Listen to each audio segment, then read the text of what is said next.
Bienvenue dans mon univers où chaque leader transforme sa passion en action. Aujourd'hui, je suis accompagnée de Sarah Keller, fondatrice de Verbatim, langue sur mesure, passionnée de l'enseignement des langues, et elle va nous raconter comment elle a fait pour structurer, se rendre jusqu'à cette belle réussite. Alors, bienvenue Sarah avec nous. Merci beaucoup Mélina, je suis tellement contente d'être là avec vous et toi, surtout on tutoyé, hein? Oui. Donc avec toi parce que toi, tu m'as beaucoup aidé pour le développement de l'entreprise, surtout pour l'équipe. Donc merci de m'accueillir parce que tu as vraiment aidé nous autres à bâtir une entreprise solide. Merci. Merci à toi, Sarah, d'accepter de nous partager ton Ben parcours. oui. Les gens ne te connaissent pas. Donc, tu veux-tu commencer par nous partager Ah oui. d'où ça vient? C'est quoi ton parcours à toi? Mais mon nom est Sarah Keller, donc mon entreprise est Verbatim Langue sur mesure, comme tu l'avais dit. Moi, je suis américaine, c'est pour ça que tu entends bien mon accent. Je suis américaine, mais ça fait 22 ans que je suis au Québec. Quand je suis arrivée, j'avais 22 ans et j'avais une bac en théologie. Et j'ai dit, qu'est-ce que je vais faire dans la vie? Je sais pas quoi faire de faire. Et j'ai dit, je vais commencer à enseigner l'anglais parce que c'est quelque chose que je peux offrir parce que j'ai tellement eu un cadeau d'apprendre la langue. Apprendre le français, c'était une richesse. Ça a ouvert les portes vers des opportunités, des amitiés. Ça a ouvert les portes vers les livres parce que j'aime beaucoup lire. Donc là, ça a ouvert un autre univers de livres et de films à écouter. Donc là, j'ai commencé à l'entreprise, j'avais 24 ans. Donc, ça fait 22 ans aujourd'hui que je donne des cours d'anglais. Et Verbatim lui-même existe depuis 10 ans. On célèbre nos 10 ans avec toi en février. Oui. Donc, vraiment, je suis très contente de notre parcours qui dure quand même depuis 20 ans. Vraiment. Puis, c'est quoi qui t'a poussé à partir en entreprise? Parce que tu dis que ça fait 22 ans, mais tu sais, juste 10 ans Verbatim. Qu'est-ce qui t'a poussé à aller vers l'entrepreneuriat? Oui, j'avais fini mes études en littérature anglaise à l'Université Laval. Et une fois de plus, littérature que je vais faire avec, je peux enseigner dans les cégeps. Mais ça ne me tentait pas. J'avais vraiment une fibre entrepreneuriale de créer quelque chose qui me ressemble et aussi pour offrir une carrière à des enseignantes d'anglais parce que je voyais que d'être pigiste pour les écoles de langue, on n'arrivait pas à la fin du mois de payer nos comptes. On n'était pas capable de bien travailler. Il fallait travailler pour plusieurs écoles de langue en même temps avec chacun leur propre structure. Donc là, j'ai dit non, je veux offrir quelque chose que moi, je peux avoir un salaire qui vaut quelque chose, qui a de bon sens, mais aussi offrir ça à d'autres personnes. Donc, je voulais vraiment créer une équipe. C'était déjà ta vision au départ d'avoir une équipe. Et d'avoir une équipe et prendre bon soin de ces personnes-là. Donc, oui, ça n'a pas été tout de suite. J'ai pris 5 ans de vraiment faire les fondations de l'entreprise pour que ce soit bien structuré. Moi, je ne suis pas une sprinter, je suis vraiment un marathon. Je suis là pour le long terme, je suis le tortue. Je prends mon temps, mais c'est moi qui vais gagner la course à la fin. Hein? Donc, je prends ça relax comme un tortue. J'ai pris 5 ans bien structuré avant de commencer d'embaucher des autres coachs de langue pour que l'entreprise puisse prendre une plus grande ampleur. Ah, c'est le fun. Fait que c'est quoi les plus grands défis que tu as eus dans cette période-là? C'était surtout comment de transmettre ma manière, mon approche, mes valeurs à d'autres personnes et comment transmettre aussi pas juste le savoir, mais le savoir-faire et le savoir-être. Donc, toi, tu m'as beaucoup aidé dedans. On a fait un parcours en ligne que les personnes peuvent suivre dans une semaine. Ils sont déjà formés dans l'approche Verbatim et ça m'a beaucoup aidé. Donc, merci encore à Mélina. Ça fait plaisir. Donc, c'est correct? Ben oui. OK, bon. Excusez. Ça fait partie de la vie. Bon. Donc, c'est Fait ça. que tu as un parcours, dans le fond, une fois que la personne commence à travailler chez Verbatim, oui, elle sait c'est quoi l'anglais, oui, elle sait enseigner, mais il y a l'essence de Verbatim, c'est ça que tu veux dire, ce parcours-là, vous l'avez créé pour que la personne soit capable d'avoir l'essence puis d'avoir votre marque à vous quand elle travaille. Exactement. Cette bienveillance, de créer un espace où les clients sont vraiment à l'aise de faire des erreurs. Parce que quand on apprend une langue, ça prend beaucoup d'humilité. Donc, pour apprendre une langue, il faut avoir un espace où on sent c'est correct de faire une erreur. On va trouver ça ensemble, on va travailler ensemble. On est en collaboration, on n'est pas enseignante chez nous, là. J'ai dit enseignante pour que c'est plus facile à comprendre, mais on dit même pas, il y a des cours de langue, puis je trouve ça trop comme enseignante, élève. On est plus collaborateur. Je vais apprendre autant de mes clients qui apprennent de moi et on va travailler ensemble pour trouver des solutions, pour aller plus loin. Et c'est la même chose avec les personnes que j'ai embauchées, là. Puis que tu appelles des coachs, toi. C'est que des coachs. Ce ne sont pas mes employés en plus. C'est des coachs on est en collaboration. Donc, j'ai autant à apprendre d'eux qu'ils apprennent de moi. Et c'est vraiment riche. Je trouve ça très riche. Ça doit être une des clés du succès de ton équipe. Oui, parce que tout le monde peut se sentir accompli, qui vit de plein potentiel, qui puisse trouver d'autres manières d'utiliser leur talent pour pousser l'entreprise. Donc, il y en a qui travaillent le côté YouTube, nos réseaux sociaux, des podcasts. Donc, tout le monde peut trouver une manière. Il dit, Sarah, j'ai une idée, qu'est-ce que tu en penses? Et je dis, OK, comment on réalise cette idée-là pour que la personne puisse continuer de grandir dans l'entreprise? Donc, je suis toujours pas juste leur job d'enseigner, ils peuvent amener des idées créatives à eux pour contribuer à Verbatim. Exactement, je trouve que c'est tellement riche. Là. C'est tellement riche.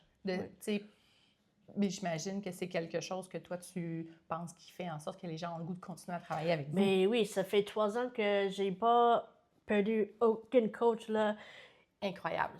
Même plus que 3 ans, parce que même si on est des pigistes, ils sont bien chez nous, ils sont chez eux. C'est ça qu'il me dit souvent, je me sens chez moi.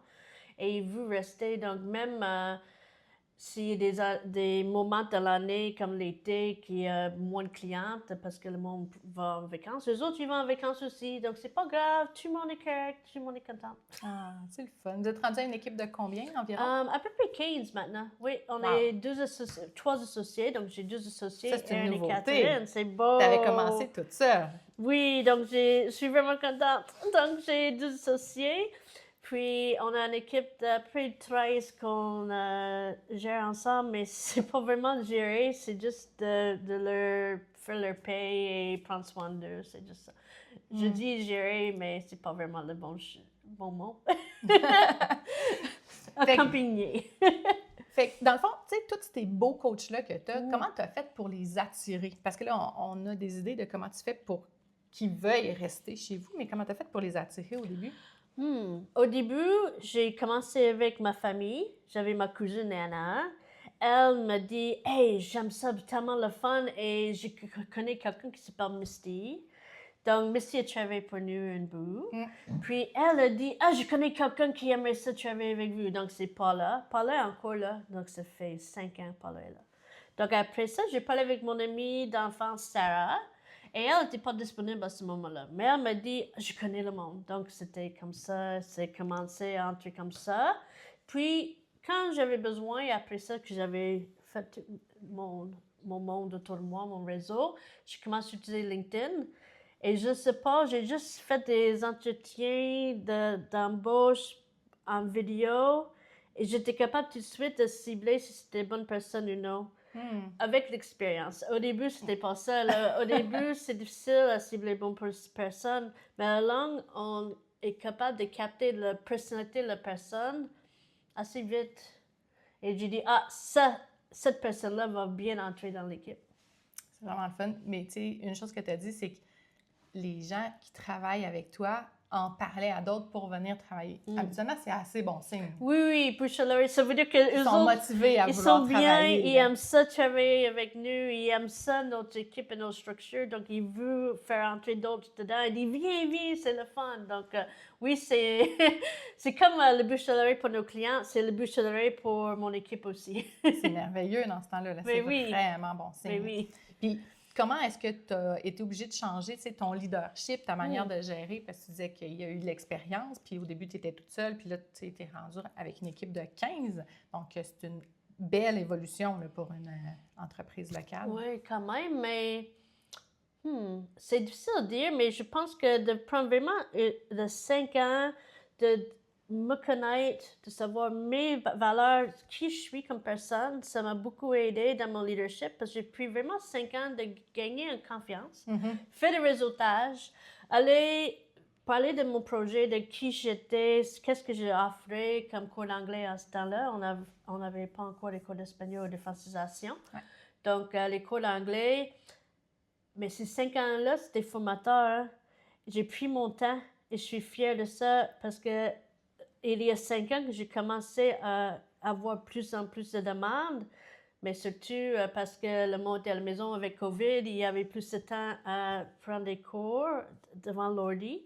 C'est exactement ça qu'on a fait, les cours en ligne. Donc, là, j'avais besoin d'embaucher. Donc, mais j'étais plus prête, je pense. Mais c'était surtout, toi, tu m'as beaucoup aidé. Et il y a une autre madame qui m'a beaucoup aidé. Trouver une adjointe. J'avais besoin de déléguer cette partie-là. Cette adjointe-là faisait le processus, ça m'aidait à créer le processus et faire chaque étape.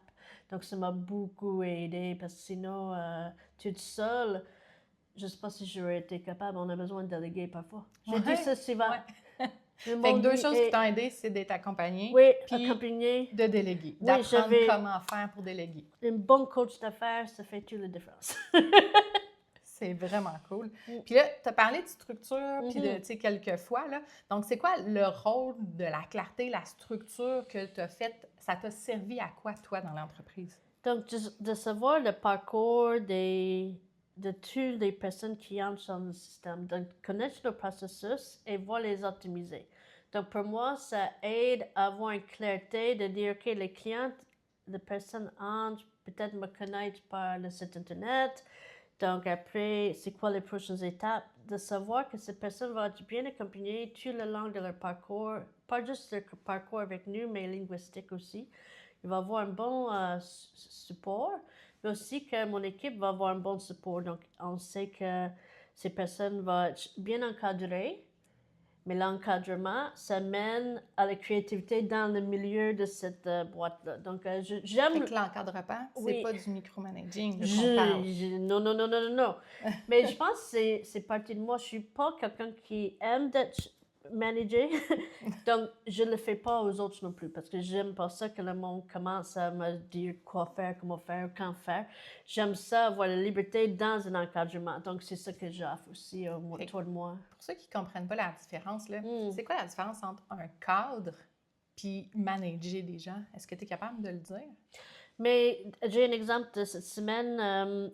Une cliente avait une idée pour le cours de groupe parce qu'elle dit il y a 2 personnes dans le groupe qui leur anglais n'est pas aussi fort que les 4 autres.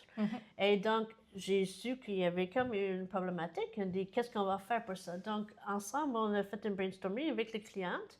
Puis, j'ai offert ça au coach. J'ai dit voici une idée.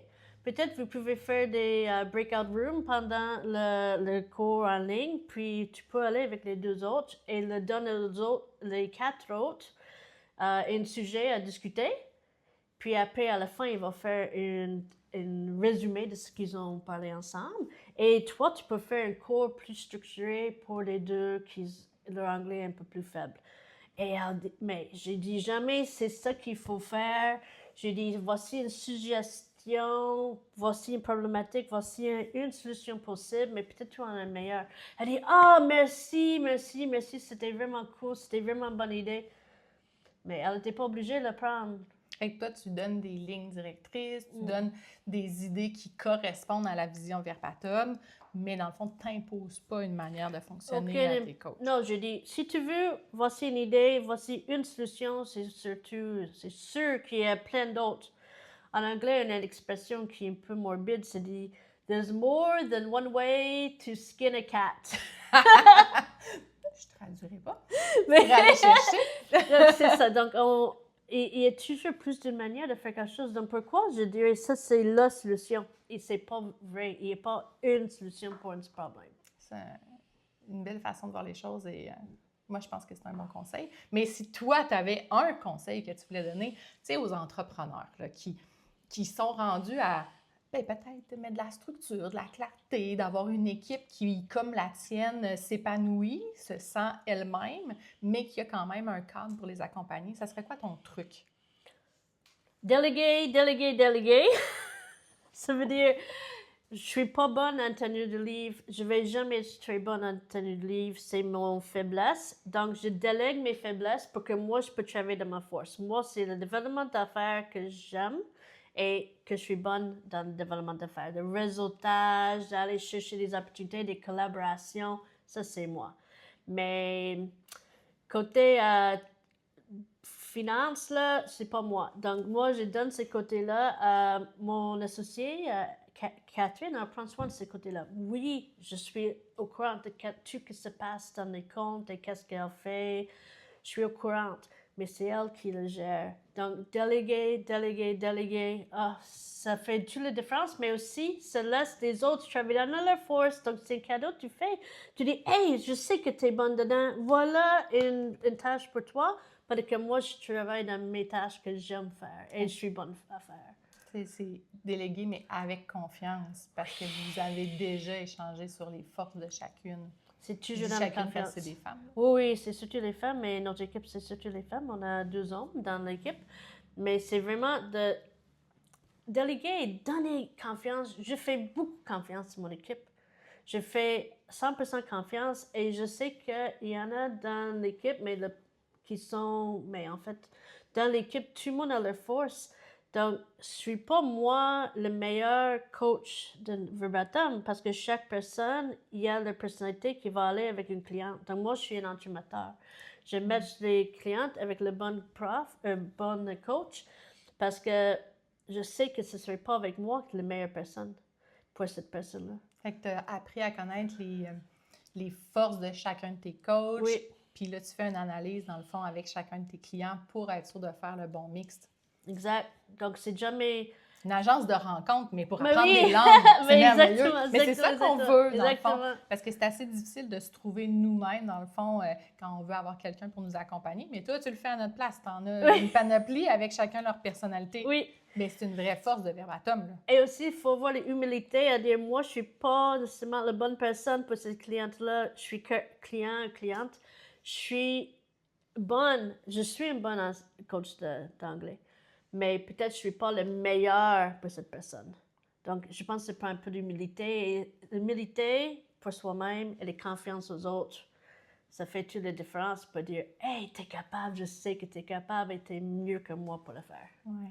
Fait que, est-ce que tu dirais que ce serait comme humilité, confiance, les deux clés que tu dirais à un autre entrepreneur qui voudrait avoir une équipe forte comme la tienne? Oui. Ouais. Humilité, confiance. Faire confiance. Et encadrer. C'est comme un berger. On met les petits cadres, mais dans cette... Comment on dit pâturage. Oui, pâturage. Pâturage, les moutons peuvent faire ce qu'ils veulent dedans. Mais nous, on juste met des petites... Des fois, tu les ramènes. Oui, on ramène une petite peau. Mais C'est une on belle image. nourrit, on prend soin, on prend du temps avec. Pour moi, je suis plus une bergère que... C'est ma manière, c'est mon type de leadership. J'aime ça comme image. Sauf qu'ils ne sont pas les moutons. Mais Oui, ça, je l'aimais. Oui, effectivement, Ça, c'est comme moins. image, c'est moins intéressant. c'est moins, mais j'aime ça l'idée de juste dire, OK, une petite peu par ici, une petite peu par là. Ouais. Fais ce que tu veux dans cette boîte. Mais ma boîte est grande, là, et c'est toujours pour aller plus loin parce que je déteste être dans une boîte. Donc, je ne mets pas les autres dans des boîtes. C'est bien dit. Vraiment. Tantôt, tu as parlé de plusieurs éléments, puis une des choses que, tu sais, la plupart des entrepreneurs, des gestionnaires disent, c'est qu'ils courent après leur queue, ils sont des poules pas de tête, tu sais, il y a tout le temps des choses qui s'accumulent sur le bureau. C'est quoi ta stratégie, toi, pour gérer ton temps, gérer les priorités? Comment tu fais ça? Déléguer. Parce que vraiment, avant, je travaillais vraiment fort, mais j'ai toujours fait 8 à 4. Parfois, je vais faire un 5 à 7 pour le réseautage, mais la journée de travail, c'est de 8 à 4. Je respecte ça. Et maintenant, je travaille peut-être une moitié journée. Comme maintenant, là, on est ensemble, on collabore, on a le plaisir, Mais je suis en train de faire l'argent, là. C'est incroyable, ça. C'est d'avoir une équipe, de déléguer et pour dire, vous autres, continuez à travailler. Je suis en train de faire ce que j'aime, mais je suis en train d'être payée en même temps. Have fun, make money. Donc, moi, je passe beaucoup de temps dehors sur mon patio parce que c'est ça que j'aime. J'aime être dehors. Te ressourcer. Je ressource, je lis. Je prends de 6 à 8 chaque matin à lire, écrire, penser, méditer.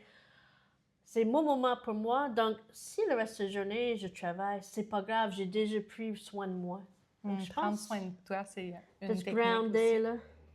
Mais moi, j'ai besoin de beaucoup de temps dans ma vie. Sinon, je me sens prisonnière de mon entreprise. Je ne veux pas me sentir prisonnière de mon entreprise. Et depuis que j'ai 2 associés, c'est beaucoup plus facile parce que je vais dire, est-ce qu'il y a une tâche que je n'ai pas vraiment le temps de faire? Qui veut le prendre?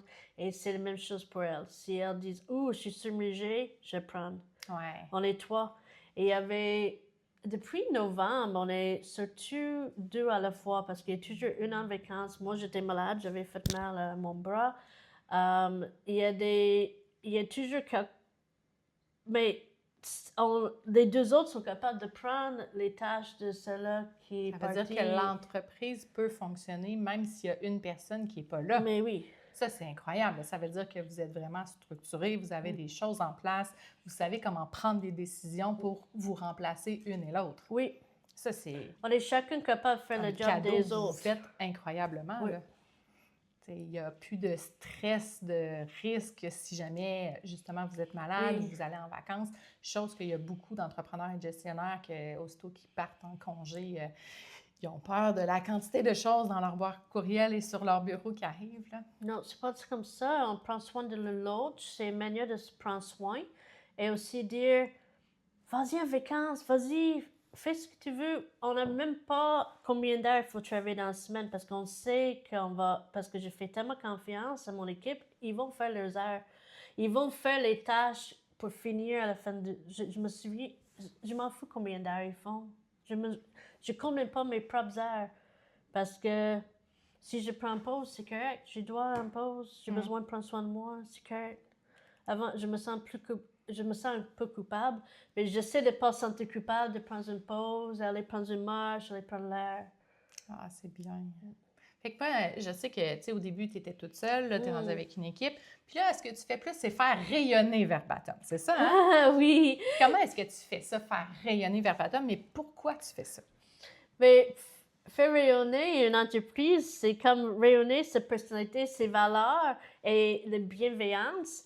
Donc, je veux vraiment faire une communauté autour de Verbatim, de faire comme on est ensemble, même si on est virtuel, comment on peut amener les personnes ensemble pour dire, hey, on est tous des apprenants, on apprend ensemble et on peut s'entraider. Donc, ça, c'est les prochaines étapes, c'est de créer cet environnement, un écosystème où tout le monde se sent bien dedans et faire une communauté ensemble. Oh, c'est le fun. Ouais. Fait que tu fais du réseautage, tu fais des podcasts. Oui. Qu'est-ce que YouTube. On fait tous les réseaux sociaux. Mais là, on est en train de voir pour une application pour amener tout le monde ensemble, de tous nos clients, nos anciens clients, pour l'apprentissage de langue, des trucs, des astuces, c'est aussi Est-ce qu'on vient d'avoir un scoop, là? Oui, je pense que oui. Oh! On n'est pas rendu là, mais parce que c'est l'avenir, c'est ça la vision. La vision, c'est toujours l'avenir. Donc, fait que vous avez une vision à long terme. Mais oui. Où est-ce que vous en allez? Mais oui, on a une vision, donc c'est pour nous, c'est de rayonner, pas juste au Québec, mais au Canada, peut-être Amérique du Nord. Et aussi, on a des clients en Europe, mais surtout en France, là. Donc, c'est comme rayonner, de prendre soin des autres, c'est d'accompagner les personnes dans leur parcours. On est les accompagnateurs qui aident les personnes à travers leur parcours linguistique. J'aime ça. Si tu pouvais revenir dans le temps, là, est-ce qu'il y a quelque chose que tu ferais de différent? Oui. Oui. Je pense que il faut faire confiance. Il faut que notre coach d'affaires fasse confiance en nous, nous fait voir notre vision et nous aide à aller plus loin. Donc, pour moi, c'est important d'avoir trouvé une coach d'affaires qui croit en nous et croit en nos projets, croit en nos rêves. Parce que pour moi, c'est toujours les rêves, objectifs, stratégies. Donc, si notre coach d'affaires ne croit même pas à nos rêves, que c'est vraiment réaliste et que c'est ça qu'on veut atteindre, c'est peut-être pas le bon match, pas le bon collaborateur. Donc, je pense que c'est ça que j'ai appris, d'avoir le bon mentor, le bon coach et pas juste quelqu'un qui va nous aider dans nos faiblesses. Je ne veux pas travailler mes faiblesses, je veux déléguer mes faiblesses. C'est une bonne stratégie, ça aussi. OK, j'aime ça. Et admettons que tu avais un message à dire aux gens qui nous écoutent. Là. Est-ce qu'il y a quelque chose que tu aimerais ça dire? J'aimerais dire que... je ne sais pas qu'est-ce que j'aimerais dire. J'aimerais dire d'avoir le fun, d'avoir le plaisir. Là, je suis en train d'avoir le fun avec toi. C'est le plaisir. Oui, on est au travail en quelque sorte, mais je ne me sens pas comme on est au travail. On est en train de parler entre amis. Donc, avoir le fun et faire l'argent. Have fun, make money. C'est ça la base. Si tu as... Ça t'aide vraiment à aller dans une direction. Est-ce que je vais avoir le fun à faire ce projet-là? Est-ce que je vais faire l'argent de ce projet-là? On y va. C'est tout. Ah, j'aime ça. C'est tout. Comment est-ce qu'on peut te rejoindre, toi ou ton équipe? Oh, on est disponible à verbatim.ca. .ca. Oui, c'est ça pour Canada.